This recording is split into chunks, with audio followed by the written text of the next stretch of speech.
जय हिंद दोस्तों, कैसे हो आप लोग। आशा करता हूँ आप लोग अच्छे होंगे और अपनी तैयारी में मस्त होंगे। जैसा कि आप स्क्रीन पर देख रहे हो, यह पेपर एसएससी जीडी का प्रीवियस ईयर का पेपर है। यानी जो आपकी पिछली भर्तियां एसएससी जीडी की निकली हुई थी उसका ये पूरा आंसर की है। तो आज हम जीके जीएस के सेक्शन को या जीके जीएस के पार्ट को सॉल्व करने वाले हैं। इसके अलावा कुछ प्रीवियस ईयर के पेपर जिसमें आपका जीके जीएस रीजनिंग हिंदी शामिल है वो मैं पहले ही सॉल्व करवा चुका हूं। तो अगर आपने वो नहीं देखे हैं और देखना चाहते हैं तो वीडियो प्लेलिस्ट पर जाकर देख सकते हैं। इसके अलावा आपके जो प्रीवियस ईयर के पेपर हैं, चाहे वो 2019 के प्रीवियस ईयर के पेपर हों, चाहे 2021 के और चाहे 2022 के, तीनों ईयर के आपके प्रीवियस ईयर के पेपर मैं सॉल्व कराऊंगा। डेली आप मेरे चैनल पर वीडियो देख सकते हैं। तो ये देखिए आपका part V, general knowledge and general awareness. तो चलिए दोस्तों वीडियो स्टार्ट करते हैं बिना किसी देरी के। तो ये रहा आपका जीके जीएस का पहला प्रश्न।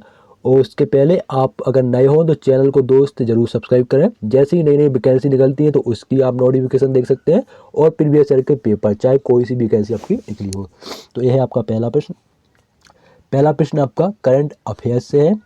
अक्टूबर 2022 में भारत के उपचुनाव आयुक्त के रूप में किसे नियुक्त किया गया। तो किसको नियुक्त किया गया, तो वो है आपके अजय भादु। कौन है, अजय भादु। तो ऑप्शन 2 आपका बिल्कुल सही होगा। और आपका करंट अफेयर्स की मोस्टली आपके 2 या 3 प्रश्न देखने को जरूर मिलेंगे और खासकर इसमें आपका स्टैटिक जीके के ज़्यादा प्रश्न देखने को मिलते हैं। सॉरी स्क्रॉल हो गया नीचे को, हाँ ये आ गया, सॉरी हाँ ये था, ठीक है। तो आपका अगला प्रश्न है, इस योजना के अंतर्गत गरीबी रेखा से नीचे बीपीएल परिवारों को, बीपीएल वही लाल परोड वाले, बीपीएल परिवारों को 5 करोड़ एलपीजी, ठीक है, लिक्विफाइड पेट्रोलियम गैस, ठीक है, कनेक्शन प्रदान किए गए। तो वो कौन सी योजना थी, ठीक है, जिसे हम तो वो कौन सी योजना थी, वो थी आपकी प्रधानमंत्री उज्ज्वला योजना। कौन सी योजना थी, प्रधानमंत्री उज्ज्वला योजना। तो ऑप्शन 4 आपका बिल्कुल सही होगा। बढ़ते हैं अगले प्रश्न की ओर। अगला प्रश्न है आपका, नवंबर 2022 तक की स्थिति के अनुसार 2022 में हुए चुनाव से पहले गुजरात के मुख्यमंत्री कौन थे। तो भैया कौन थे, तो वो थे आपके भूपेंद्र पटेल। कौन थे, भूपेंद्र पटेल थे और अभी वर्तमान में ही भूपेंद्र पटेल हैं। तो ऑप्शन 3 आपका बिल्कुल सही होगा। अगला प्रश्न देखिए। अगला प्रश्न आपका जनरल साइंस से है। तो हम पढ़ेंगे इस प्रश्न को। नाभिकीय विखंडन के संदर्भ में सही कथन की पहचान करें। मतलब नाभिकीय विखंडन जो है प्रक्रिया जो, उसके बारे में कौन सा विकल्प जो है, ऑप्शन जो है वो सही है, ये आपको बताना है। तो आप ऑप्शन 3 देखेंगे, एक भारी परमाणु के नाभिक पर जब निम्न ऊर्जा न्यूट्रॉनों की बौछार की जाती है तो उसे हल्के नाभिकों में विभाजित किया जा सकता है। तो ये आपका ऑप्शन 3 बिल्कुल सही होगा। अगला प्रश्न देखिए। अगला प्रश्न आपका है, आंध्र प्रदेश का गठन किस तारीख को हुआ था। ये प्रश्न आपको बहुत मोस्टली है, इस एग्जाम में, एसएससी जीडी में और अदर एग्जाम में भी है। तो आंध्र प्रदेश का जो गठन है वो आपका 1 नवंबर 1956 को हुआ था। और आंध्र प्रदेश आपका एक ऐसा राज्य है जिसका गठन आपका भाषा के आधार पर किया गया था। अगर पूछा जाए कि भारत का भाषा के आधार पर भाषा के आधार पर ऐसा कौन सा राज्य है जिसका गठन किया गया था, तो पहला राज्य है आपका आंध्र प्रदेश, ठीक है। तो ऑप्शन 2 आपका बिल्कुल सही होगा, 1 नवंबर 1956 को, ठीक है। उसके बाद फिर आपका जो हो गए, केरल हो गए, तमिल हो गए, तमिलनाडु हो गया, तमिलनाडु की तमिल भाषा है तो भाषा के आधार पर, पंजाब तो पंजाब की भाषा पंजाबी, तो उसी के हिसाब से भाषा के आधार पर इसका गठन किया गया था। तो पहला राज्य आंध्र प्रदेश था। अगला प्रश्न है, 2011 की जनगणना के अनुसार भारत का जनसंख्या घनत्व प्रति वर्ग किलोमीटर, उसने पूछा है कितना है। तो भैया जो जनसंख्या घनत्व है वो है आपका 382 प्रति किलोमीटर। कितना है, 382 प्रति किलोमीटर। ये प्रश्न आपका अच्छा है, इसको नोट कर लो, ठीक है। ऐसे प्रश्न आपका पूछे जा सकते हो, पूछे जा नहीं सकते, पूछे जाते ही हैं। अगला देखो।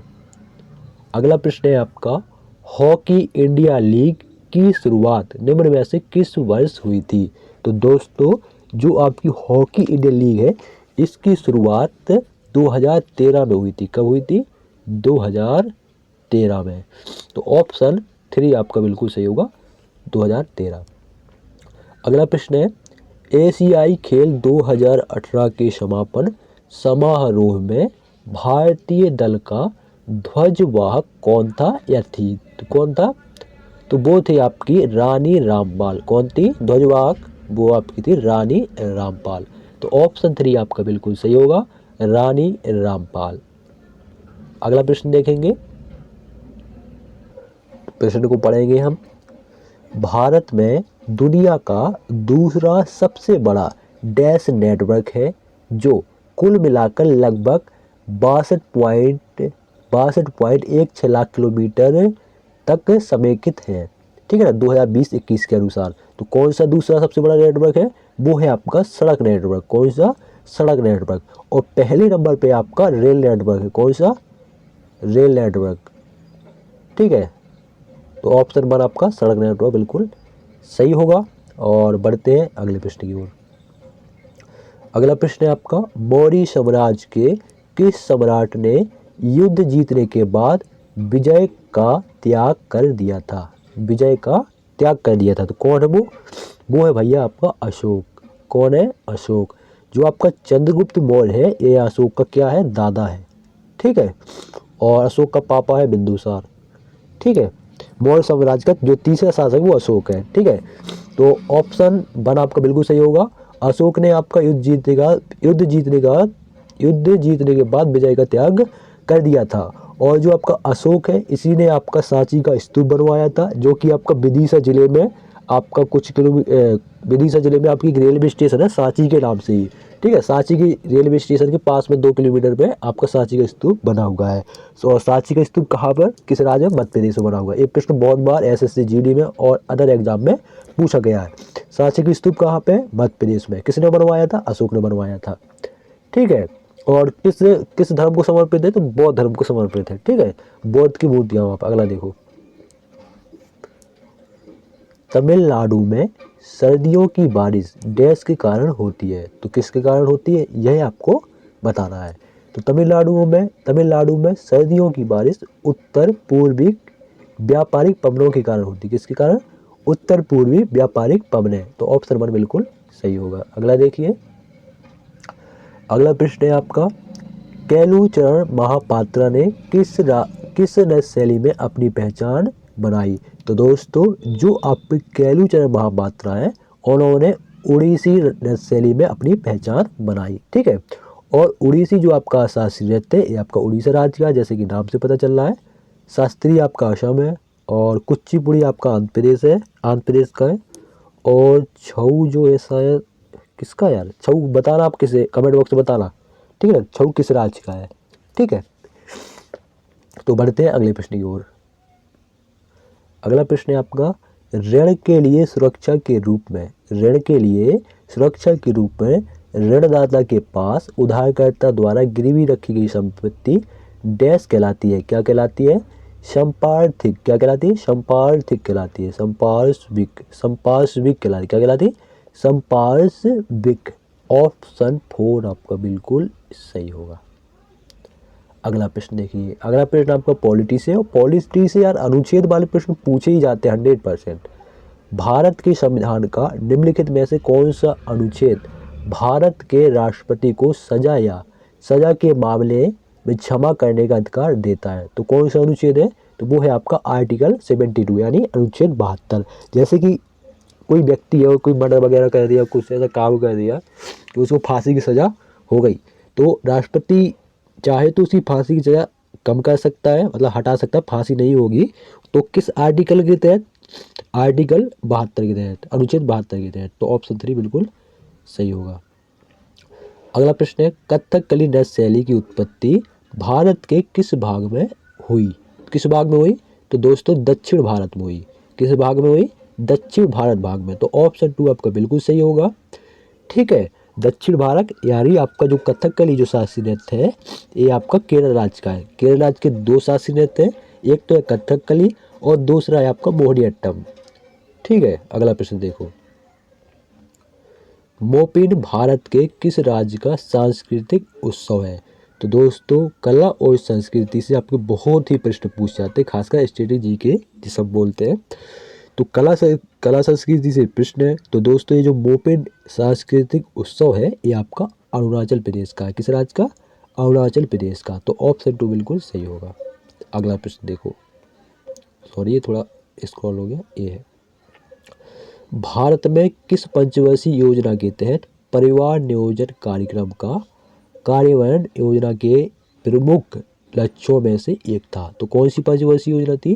तो दोस्तों वो थी आपकी चौथी पंचवर्षीय योजना। कौन सी थी? चौथी पंचवर्षीय योजना। ये प्रश्न भी पूछा जाता पहली पंचवर्षीय योजना कब थी? तो 1951 में थी। ठीक है, अगला देखो, किस पंचवर्षीय योजना में तीव्र और अधिक समावेशी विकास की अवधारणा गढ़ी गई थी? तो कौन सी पंचवर्षीय योजना में? तो दोस्तों 11वीं पंचवर्षीय योजना में। तो ऑप्शन 2 बिल्कुल सही होगा, 11वीं पंचवर्षीय योजना। तो पंचवर्षीय योजना से आपके काफ़ी प्रश्न पूछे गए, हर प्रीवियस ईयर के पेपर में एक दो देखने को मिलेंगे, और जनगणना से भी देखने को मिलते हैं। तो पंचवर्षीय योजना अच्छा टॉपिक है, इसको अच्छे से कवर करो। जितनी पंचवर्षीय योजना है उन सभी को पढ़ो, और उन जो पंचवर्षीय योजना है उनका कार्यकाल क्या था और उनका मुख्य उद्देश्य क्या था, मतलब लक्ष्य क्या था कि 5 वर्षों में हम एक कार्य करेंगे, वो लक्ष्य क्या था। ठीक है, और किस पर आधारित थी, किस मॉडल पर आधारित थी, ये आपको पढ़ना है। अगला प्रश्न, कुख्यात जलियांवाला बाग की घटना कब हुई थी? तो दोस्तों ये आपकी 13 अप्रैल 1919 में हुई थी। ये तो सभी को पता होगा, और पता नहीं है तो पता होना चाहिए। तो ऑप्शन 1 बिल्कुल सही होगा। अगला प्रश्न, निम्नलिखित में से कौन सा प्रोटीन का स्रोत नहीं है? तो कौन सा नहीं है प्रोटीन का स्रोत? मांस भी है, मछली भी है, दूध भी है, कौन सा नहीं है? नींबू नहीं है। तो ऑप्शन 4 आपका बिल्कुल सही होगा। तो दोस्तों ये थे आपका एसएससी जीडी में पूछे गए जीके जीएस के प्रश्न। वीडियो कैसा लगा कमेंट बॉक्स में ज़रूर बताएं, और ऐसे ही प्रीवियस ईयर के पेपर को देखने के लिए मेरे चैनल को ज़रूर सब्सक्राइब कर लें। तो दोस्तों मिलते हैं किसी नेक्स्ट वीडियो में, तब तक के लिए जय